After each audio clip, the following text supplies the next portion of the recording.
Students, how are you? Welcome to our channel physics with PS. और आज electrostatics के इस लेक्चर में अपन बात करेंगे कैपेसिटर के अंदर एनर्जी कितनी स्टोर होती है। तो कैपेसिटर के अंदर एनर्जी स्टोर के लिए देखो बच्चों, बात करते हैं अपन पैरेलल प्लेट कैपेसिटर की, समांतर प्लेट संधारित्र की।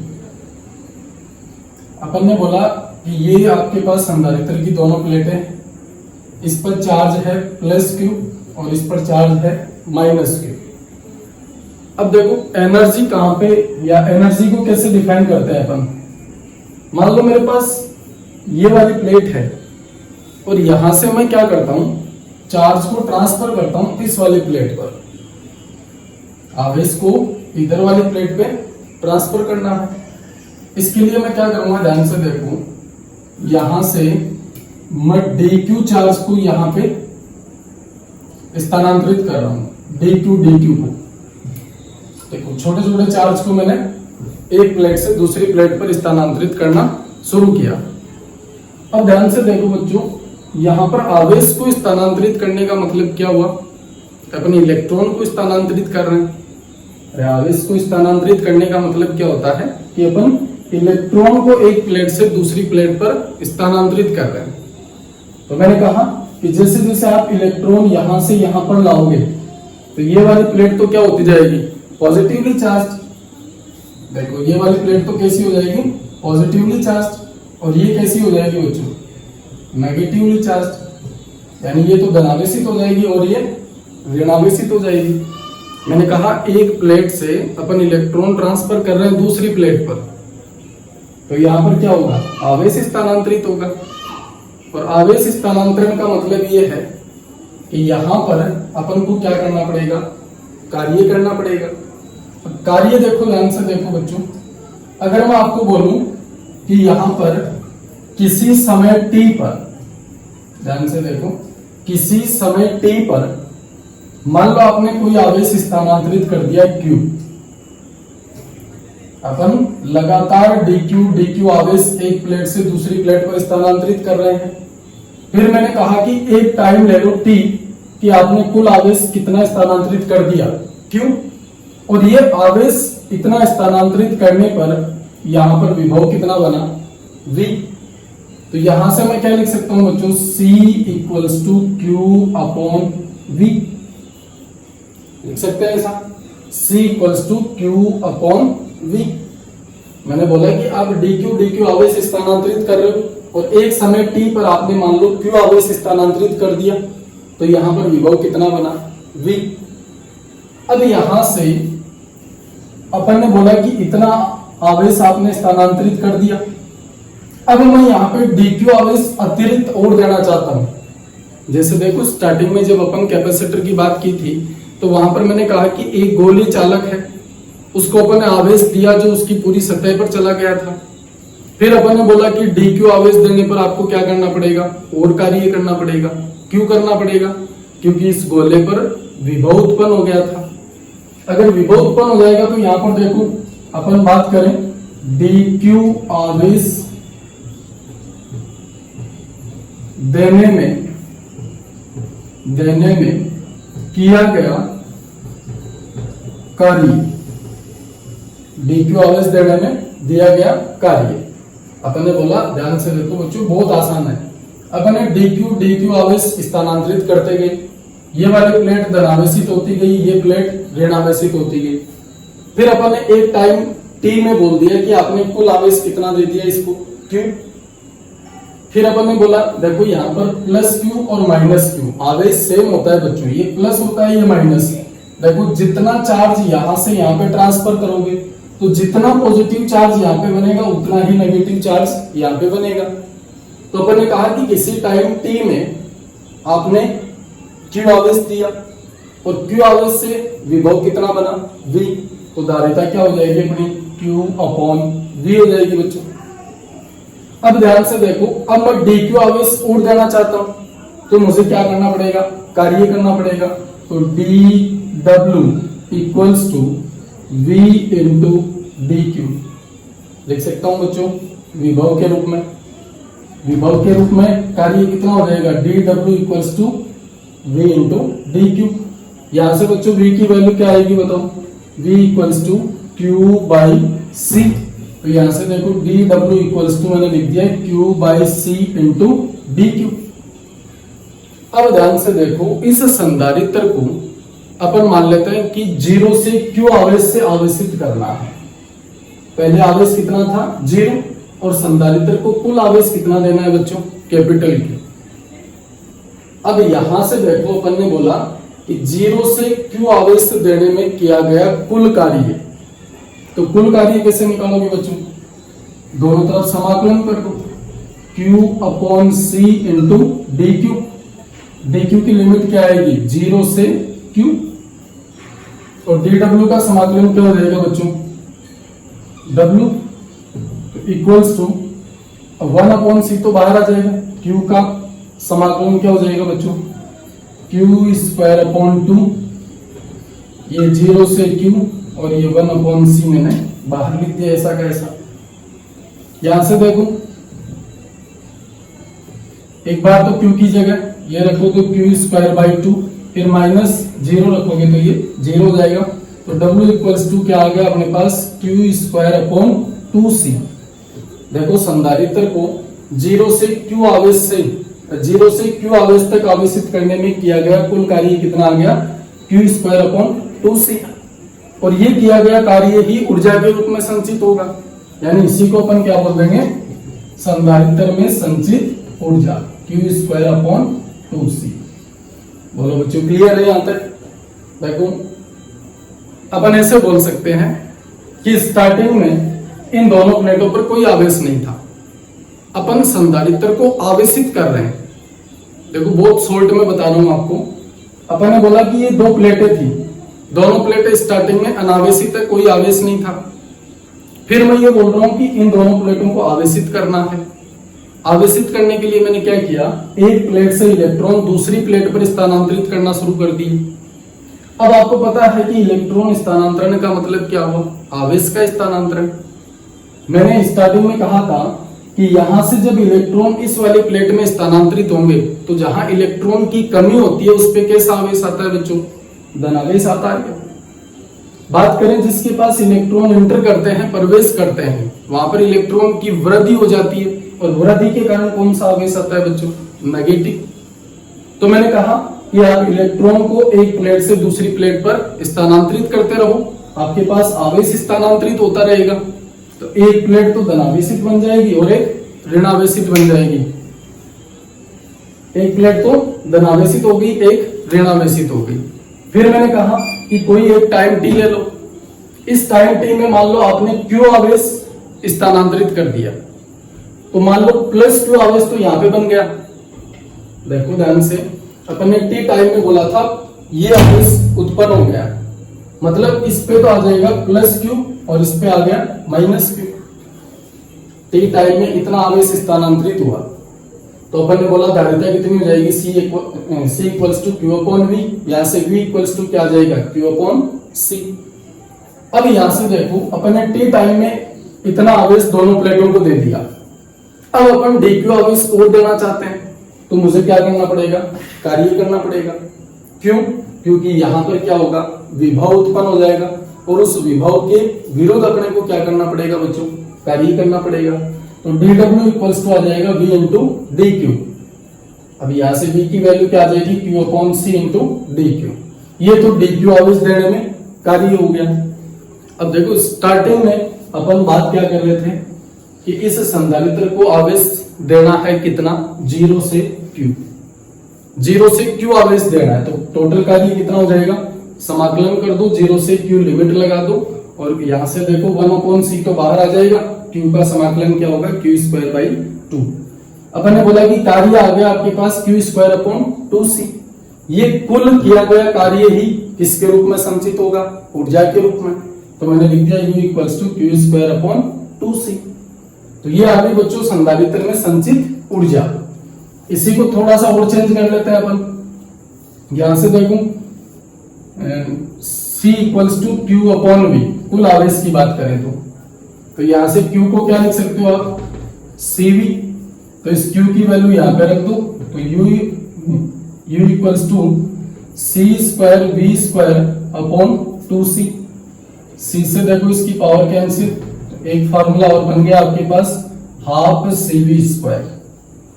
तो संधारित्र में संचित ऊर्जा या तो q² अपॉन 2c या फिर आपके पास हाफ cv²। तो ये थी बच्चों संधारित्र में संचित ऊर्जा। अब अपन बात करते हैं संधारित्रों का संयोजन। संधारित्र को कितने प्रकार से संयोजित किया जा सकता है।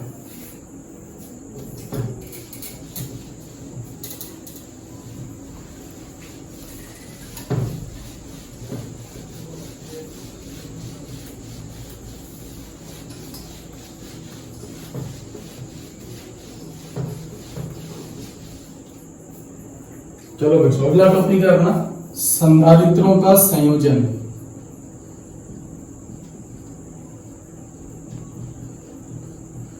संधारित्रों का संयोजन। अब देखो बच्चों बहुत आसान है। जैसे अपन ओम का नियम पढ़ते हैं और ओम के नियम में अपन संधारित्रों का संयोजन प्रतिरोधों का संयोजन पढ़ते हैं। और प्रतिरोधों का संयोजन अपन दो तरीके से करते हैं, श्रेणी क्रम संयोजन और समांतर क्रम संयोजन। तो सेम बात अपन करते हैं किसकी, संधारित्रों की। तो संधारित्रों का पहला जो संयोजन है बच्चों वो कौन सा है, श्रेणी क्रम संयोजन। श्रेणी क्रम संयोजन,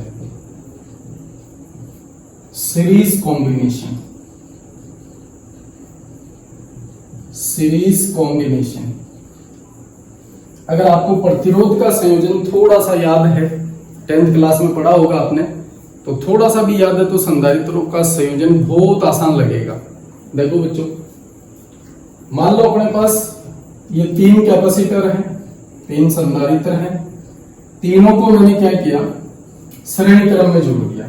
श्रेणी क्रम कैसे होता है, एक के बाद एक को कनेक्ट करना है। तो ये हो गया आपके पास श्रेणी क्रम संयोजन। मान लो पहले संधारित्र की धारिता C1 है, दूसरे की C2 है और तीसरे की C3 है। इन तीनों संधारित्रों को मैंने क्या किया, एक बैटरी से जोड़ दिया। बैटरी से जोड़ा तो ये पॉजिटिव और ये नेगेटिव टर्मिनल। बैटरी का पोटेंशियल कितना है बच्चों, V। अब देखो ध्यान से, यहां पर जब अपन श्रेणी क्रम संयोजन की बात करते हैं तो धारिता अपने पास क्या होती है, C = Q अपॉन V। यही होती है बच्चों। तो मान लो इस संधारित्र की पहली प्लेट +Q आवेश वाली ये रही, -Q आवेश वाली ये रही। ये से ये +Q, ये -Q, ये +Q, ये -Q। अपने पास 3 संधारित्र है, तीनों को श्रेणी क्रम में जोड़ा, तीनों की धारिता अलग अलग है। फिर मैंने कहा कि श्रेणी क्रम संयोजन में इन सभी संधारित्रों के मध्य आवेश का मान क्या होगा, समान होगा। जैसे अपन प्रतिरोधों का श्रेणी क्रम संयोजन पढ़ते हैं। प्रतिरोधों का श्रेणी क्रम संयोजन क्या होता है, उसमें धारा का मान तीनों प्रतिरोधों के अंदर सेम था और विभवांतर क्या था तीनों का, अलग अलग। तो सेम बात अपन यहां पे करने वाले हैं कि ये 3 संधारित्र श्रेणी क्रम में जुड़े हुए हैं। श्रेणी क्रम में है तो तीनों के अंदर आवेश की वैल्यू क्या होगी बच्चों, सेम होगी। और विभवांतर तीनों का क्या होगा, अलग अलग। तो इस वाले का विभव V1 मान लेते हैं, इसका V2 और इसका V3। देखो आवेश का मान तो तीनों के अंदर क्या रहेगा, Q रहेगा, और विभव तीनों का क्या हो गया, अलग अलग। तो इस वाले फॉर्मूले से अपन क्या करते हैं, विभव का मान निकाल लेते हैं। तो पहले वाले संधारित्र के लिए विभव कितना हो जाएगा बच्चों, V1 = Q अपॉन C1। देखो यहां से विभव का फॉर्मूला क्या बनेगा, Q अपॉन C। तो पहले के अंदर आवेश कितना है, Q, और धारिता कितनी है इसकी, C1। ऐसे ही दूसरे की बात करें तो V2 क्या हो जाएगा, Q अपॉन C2। ऐसे ही आपके पास V3 कितना हो जाएगा, Q अपॉन C3। ये अपन ने तीनों संधारित्र के अंदर विभव का मान ज्ञात कर लिया, V1, V2, V3। अब कुल विभव देखो कितना होगा बच्चों, V = V1 + V2 + V3। तो V1 की वैल्यू कितनी है, Q upon C1 + Q upon C2 + Q upon C3। तो यहां से देखो आपके पास Q तो कॉमन आ जाएगा, क्या बचेगा, 1 upon C1 plus 1/C2 plus 1/C3। Clear है बच्चों? V इक्वल्स टू Q यहां से कॉमन आ जाएगा 1/C1 plus 1/C2 plus 1/C3। अब अपन क्या करते हैं, इन तीनों संधारित्रों को मिलाकर एक संधारित्र बना लेते हैं। मतलब इन तीनों का जो काम है वो एक संधारित्र करेगा। जैसे मान लो ये है, इसको मैंने बैटरी से जोड़ा और इसका जो कैपेसिटेंस है वो अपन कितना मान लें, CS। देखो ये एक संधारित्र है, मैंने कहा आप तुल्य परिपथ का निर्माण करो, तुल्य परिपथ, क्योंकि अपन तुल्य धारिता निकाल रहे हैं बच्चों। श्रेणी क्रम संयोजन में तुल्य धारिता क्या होगी, तो अपन ने बोला कि आप एक ऐसा संधारित्र लो जो इन तीनों का काम करे। ये तीनों को मिलाकर अपन ने एक संधारित्र बना लिया, जिसकी ये वाली प्लेट प्लस Q और ये माइनस Q। इसकी धारिता है आपके पास CS। यहाँ पर पोटेंशियल कितना है बच्चों, V। तो V की वैल्यू क्या आएगी यहां से बताओ, Q/CS। देखो CS का मतलब है सीरीज कॉम्बिनेशन, या इसको तुल्य धारिता भी बोलते हैं अपन। तो यहाँ पर अपन ने एक तुल्य परिपथ बनाया जिसमें एक संधारित्र जोड़ते हैं अपन, और इस संधारित्र की धारिता कितनी है, CS। तो यहाँ पर देखो इस V की वैल्यू Q/CS लिख सकता हूं क्या, तो ये हो गया Q/CS equals to Q 1/C1 plus 1/C2 plus 1/C3। देखो Q से Q कैंसिल हो जाएगा बच्चों। 1/CS equals to 1/C1 plus 1/C2 plus 1/C3। ये आपके पास श्रेणी क्रम संयोजन में तुल्य धारिता आ गई। यानी आपके पास तीन संधारित्र श्रेणी क्रम में जुड़े हों तो उस परिपथ की तुल्य धारिता कितनी होगी, 1/CS equals to 1/C1 plus 1/C2 plus 1/C3। अब बच्चों यदि आपको थोड़ा सा याद है तो ऐसा कोई सिस्टम प्रतिरोधों के अंदर समांतर क्रम में मिला था। अगर अपन प्रतिरोधों का समांतर क्रम संयोजन पढ़ते हैं ना, तो वहां पे तुल्य प्रतिरोध कितना आता है, 1/R1 plus 1/R2 plus 1/R3। तो जैसा सिस्टम प्रतिरोधों के समांतर क्रम में मिल रहा था वो यहाँ पे किस में मिलेगा, श्रेणी क्रम में। यानी श्रेणी क्रम में कितना हो जाएगा, 1/C1 plus 1/C2 plus 1/C3। तो नोट करो बच्चों, बात करते हैं आगे।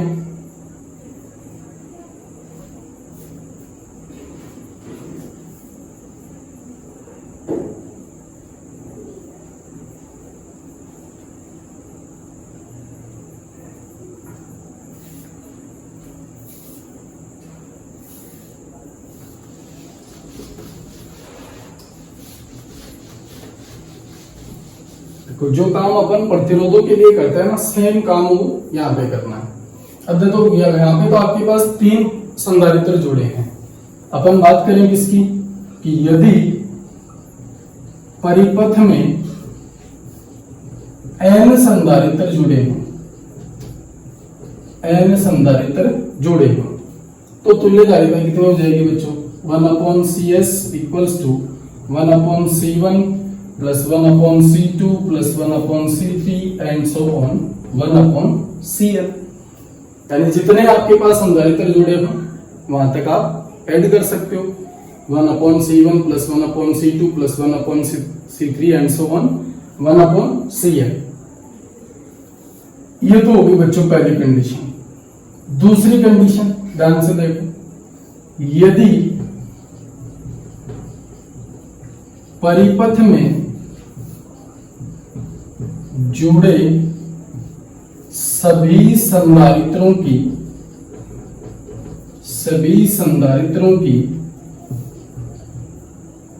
धारिता समान हो,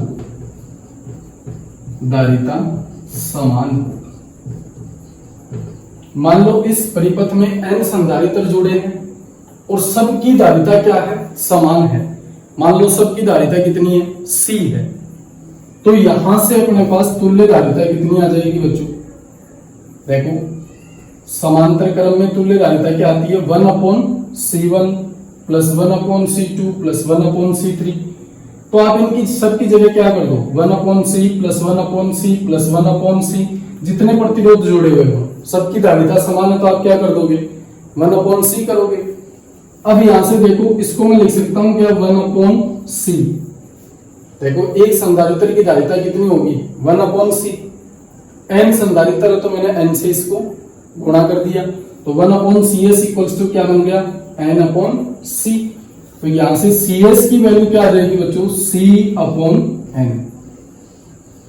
ये लो, अगर आपके पास ऐसे संधारित्र जुड़े हों जिनकी धारिता समान हो, जैसे मान लो 3 संधारित्र जुड़े हो, आपको बोले कि तीनों की धारिता क्या है समान है तो तुल्य धारिता बताओ, तो आप सीधा क्या करोगे धारिता एक की धारिता भी मिलेगी आपको तो c/3 हो जाएगा। 4 संधारित्र जुड़े हों, आपको बोले कि चारों की धारिता समान है तो c/4 हो जाएगा। अपन सीधा यहां से क्या बता देंगे तुल्य धारिता।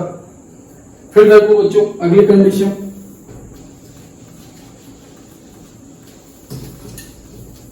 अगर मैं बोलूं कि आपके पास परिपथ में केवल 2 संधारित्र हों, केवल 2 संधारित्र हों, 2 संधारित्र दोनों की धारिता क्या है अलग अलग हो सकती है तो 1/cs equals to 1/c1 plus 1/c2 यही होगा। तो यहां से देखो c1 c2 एलसीएम आ जाएगा तो c1 प्लस c2, तो यहां से cs की वैल्यू क्या आएगी बच्चों c1 c2 upon c1 plus c2। ये लो जी, अगर आपके पास 2 ही संधारित्र जुड़े हों तो आप सीधा फॉर्मूला लगाओ c1 c2 upon c1 plus c2। तो ये था बच्चों संधारित्र का श्रेणी क्रम संयोजन। चलो देखते हैं आगे, नोट करो।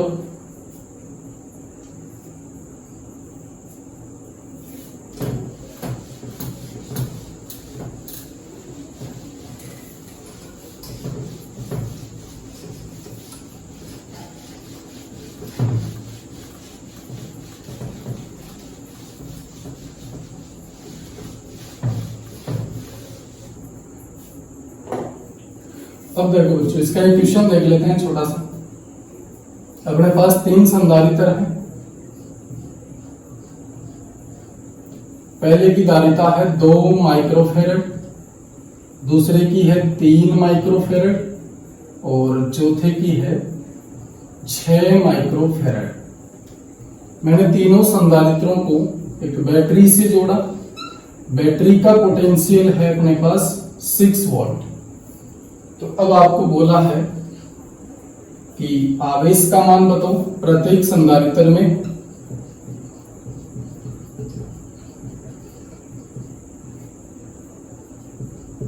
आवेश का मान बताना है, फिर प्रत्येक संधारित्र में विभव का मान बताना है और साथ में इसकी बतानी है तुल्य धारिता। तुल्य धारिता। तो वीडियो को पॉज करो और क्वेश्चन को सॉल्व करो बच्चों। देखते हैं अपन, सबसे पहले अपन क्या करते हैं इसकी तुल्य धारिता निकाल लेते हैं।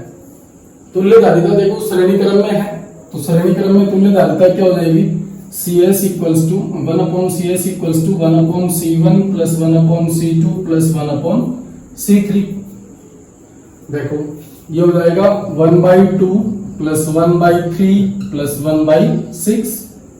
एलसीएम कितना आ गया बच्चों इसका 6, तो ये तो हो जाएगा 3 प्लस 2 प्लस 1, तो ये कितना हो गया 6/6 इक्वल्स टू 1।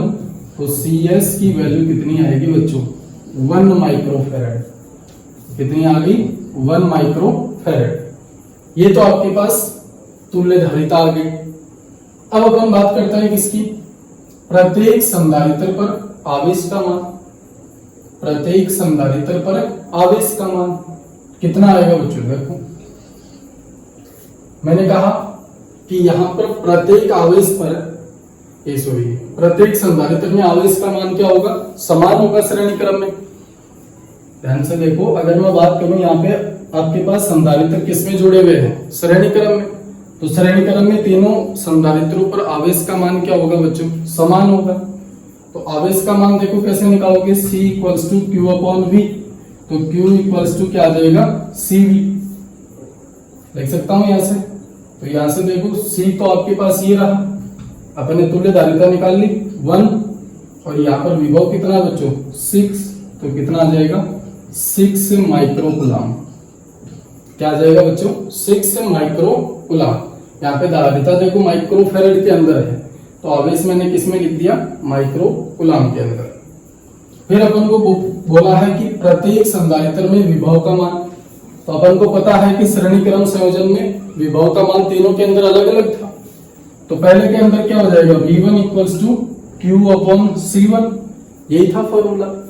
देखो विभव का मान तीनों के अंदर अलग अलग है, तो पहले का विभव V1, आवेश Q और धारिता C1, तो V1 कितना आ जाएगा बच्चों, Q अपॉन C1, Q कितना है 6 अपॉन C1 कितना है बच्चों 2 है, तो कितना आ गया बच्चों 3 वोल्ट। ठीक है जी।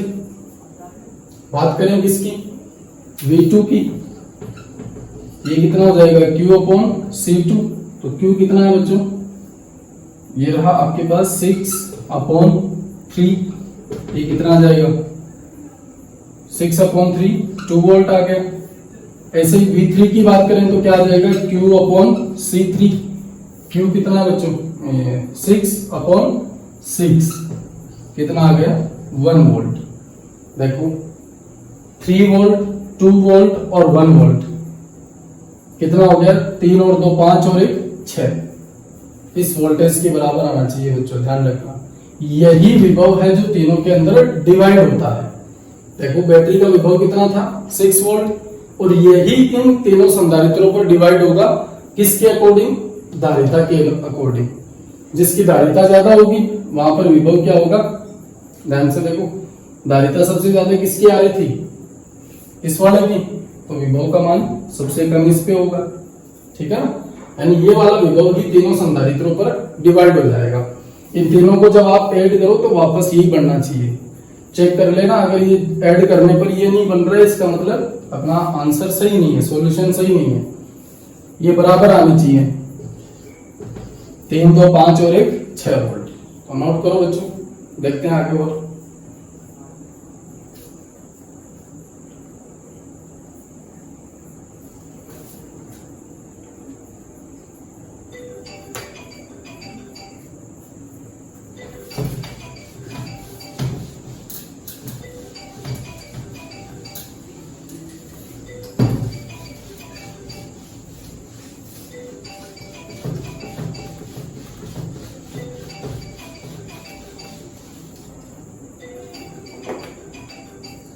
चलो बच्चों, अब अपन संधारित्रों का दूसरा संयोजन कौन सा है, जिसको अपन बोलते हैं समांतर क्रम संयोजन। समांतर क्रम संयोजन, पैरेलल कॉम्बिनेशन।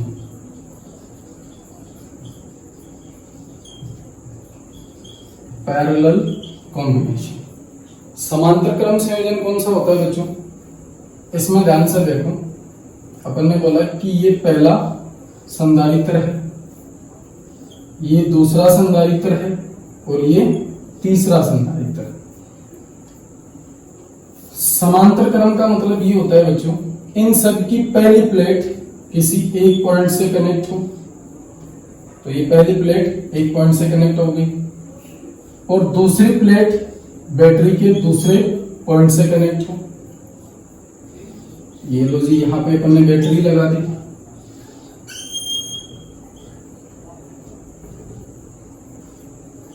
ठीक है जी। ये प्लस ये माइनस, इसका पोटेंशियल V हो जाएगा। देखो इसकी धारिता C1, इसकी C2 और इसकी C3। देखो तीन संधारित्र, तीनों की धारिता क्या है, अलग अलग है बच्चों। अब यहां से देखो, अगर मैं आपको बोलूं कि ये वाला जो संधारित्र है, इसका देखो ये वाली प्लेट इस पॉइंट से जुड़ी हुई है और ये वाली प्लेट इस पॉइंट से जुड़ी हुई है, तो यहां पर दोनों सिरों के मध्य विभवांतर कितना है बच्चों V। ऐसे ही इसकी ये प्लेट इससे जुड़ी हुई है, इसकी ये प्लेट इससे, इसकी ये वाली प्लेट इससे और इसकी ये वाली प्लेट इससे।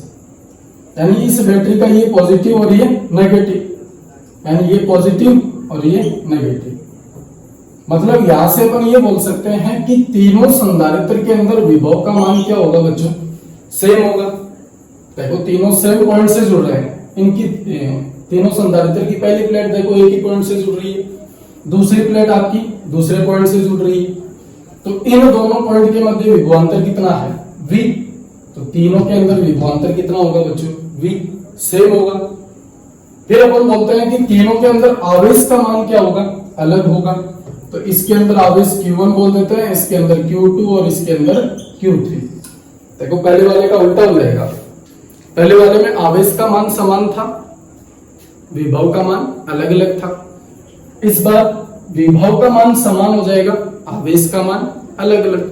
तो अपन आवेश का मान निकाल लेते हैं, किससे, देखो C equals to Q upon V, तो Q इक्वल्स टू क्या हो जाएगा, CV। तो पहले वाले के लिए आवेश कितना बच्चों, Q1, तो ये हो जाएगा C1 इंटू V। पहले वाले की धारिता विभव कितना है, V, तो C1 इंटू V। ऐसे ही Q2 क्या हो जाएगा, C2 इंटू V। ऐसे ही Q3 क्या हो जाएगा, C3 इंटू V। अब यहां से देखो अपन ऐड करें इसको, तो Q इक्वल्स टू हो जाएगा Q1 plus Q2 plus Q3। तो कुल आवेश C1 into V plus C2 into V plus C3 into V। तो यहां से देखो V कॉमन आ जाएगा बच्चों, क्या बनेगा, C1 plus C2 plus C3। ये आपके पास कुल आवेश आ गया। अब अपन जैसे पहले में किया था सेम काम यहां पे करते हैं। अपन क्या करेंगे, तुल्य परिपथ बनाएंगे। तुल्य परिपथ, तुल्य परिपथ में क्या करते हैं बच्चों, अपन तीनों संधारित्रों की जगह एक संधारित्र काम में लेते हैं। तीनों संधारित्र की जगह एक संधारित्र काम में लेते हैं और इसकी धारिता Cp, यानी पैरेलल कॉम्बिनेशन की बात कर रहे हैं, तो अपन क्या बोल देंगे, तुल्य धारिता कितनी होगी, Cp। इसमें आवेश Q मान लेते हैं, तो Q इक्वल्स टू क्या हो जाएगा बच्चों, Cp इंटू V। इस आवेश का मान यहां पे रख दो, तो Cp into V equals to V C1 plus C2 plus C3। देखो V से V कैंसिल हो जाएगा बच्चों, तो समांतर क्रम संयोजन में तुल्य धारिता क्या हो जाएगी, C1 plus C2 plus C3। ठीक है जी। चलो अपन ने क्या किया, तीनों के अंदर आवेश का मान अलग अलग है, तो तीनों का आवेश निकाल लिया, C1V C2V C3V। अब कुल आवेश के लिए अपन ने क्या किया, तीनों को ऐड कर दिया, C1V plus C2V plus C3V। यहां से V कॉमन आ जाएगा, C1 plus C2 plus C3। अब देखो अपन ने तुल्य परिपथ बनाया, अपन ने बोला कि तीनों संधारित्र को एक से रिप्लेस कर दो, एक संधारित्र बना दो जिसकी तुल्य धारिता कितनी मान लो, Cp। इसमें आवेश का मान कितना आएगा, Q equals to Cp into V। यानी अपन ने तीनों संधारित्रों को मिलाकर एक बना दिया, ये मान लो, तो उसकी तुल्य धारिता कितनी है, Cp। तो यहां पर तुल्य धारिता कितनी आ जाएगी, C1 plus C2 plus C3। तो नोट करो बच्चों, देखते हैं आगे।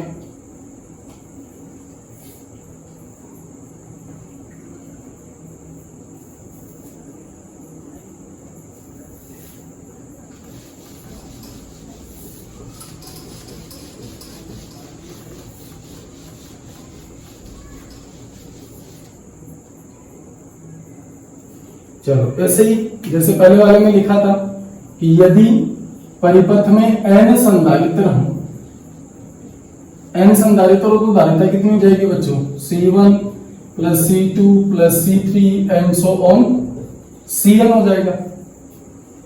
दूसरी कंडीशन क्या थी कि यदि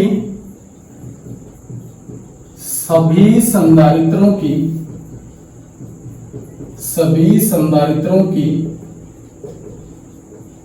धारिता समान हो, सभी संधारित्रों की धारिता क्या हो, समान हो, तो अपन क्या लिखेंगे, Cp इक्वल्स टू, देखो C plus C plus C plus सबकी क्या है, धारिता समान हो जाएगी। तो कैसे लिखेंगे अपन इसको, N इंटू C लिख देंगे सीधा, ये लो जी। अगला देखो ध्यान से, चलो दो कंडीशन बहुत है अपने पास, इसमें वो तो एलसीएम वाली तो बन नहीं रही है, सीधा Cp equals to n into C. n संधारित्र हो तो आप ये लगा दो, और आपके पास अगर सभी की धारिता समान हो तो आप डायरेक्ट क्या लगा सकते हो, n इंटू सी। चलो बच्चों देखते हैं आगे।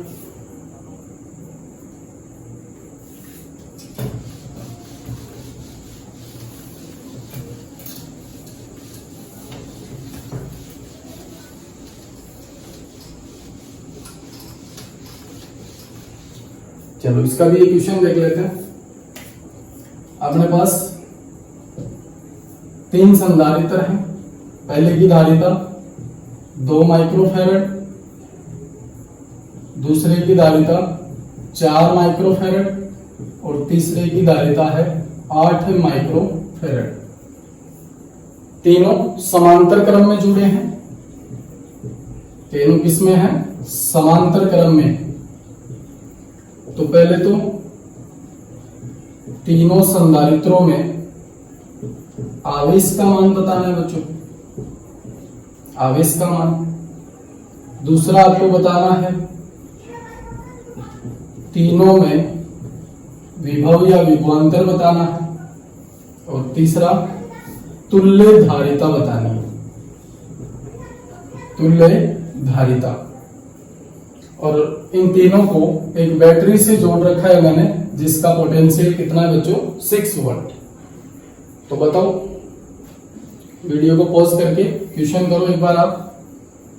तो अपन बात करते हैं सबसे पहले किसकी, तुल्य धारिता की। तुल्य धारिता क्या हो जाएगी समांतर क्रम में, Cp equals to C1 plus C2 plus C3। तो C1 कितना है बच्चों, 2, 4 और 8। तो 8 और 4 12, 12 और 2 14 माइक्रोफैरड। ये तो आपके पास तुल्य धारिता आ गई। फिर अपन ने बोला तीनों में आवेश, आवेश का मान तीनों में अलग अलग था, अभी देखा था अपन ने। विभव तीनों के अंदर सेम ही रहेगा, तो इसका तो आंसर सीधा सा मिल गया अपने को। विभव कितना रहेगा, 6 वोल्ट। तीनों के अंदर 6 वोल्ट ही रहेगा, क्योंकि तीनों का एक प्लेट है वो एक पॉइंट से जुड़ा हुआ है और दूसरा प्लेट दूसरे पॉइंट से। तो पहले वाले के लिए जो विभवांतर होगा वो दूसरे वाले का होगा, वही तीसरे वाले का। तो यहाँ पर दूसरा जो क्वेश्चन है अपना, उसका तो आंसर सीधा आप लिख दोगे 6 वोल्ट। तो पहला है तीनों में आवेश का मान। आवेश कैसे निकालोगे, Q इक्वल्स टू CV। तो पहले वाले के अंदर आवेश Q1 मान लेते हैं, उसकी धारिता C1। तो देखो Q1 इक्वल्स टू C1 की वैल्यू कितनी है बच्चों, 2, और विभव कितना है 6। तो कितना हो जाएगा, 6 दूनी 12 माइक्रोकूलम। ऐसे ही अपन दूसरे की बात करें तो Q2 equals to C2 into V। C2 कितना है 4, पोटेंशियल कितना है 6। तो कितना हो जाएगा 24 माइक्रोकूलम, 24 माइक्रोकूलम। ऐसे ही अपन बात करेंगे इसकी Q3 equals to C3 into V। तो C3 कितना है बच्चों 8। तो 8 इंटू 6 कितना हो जाएगा 48 माइक्रोकूलम। C3 ये रहा, और आपके पास V कितना है 6। तो नोट करो बच्चों, देखते हैं आगे।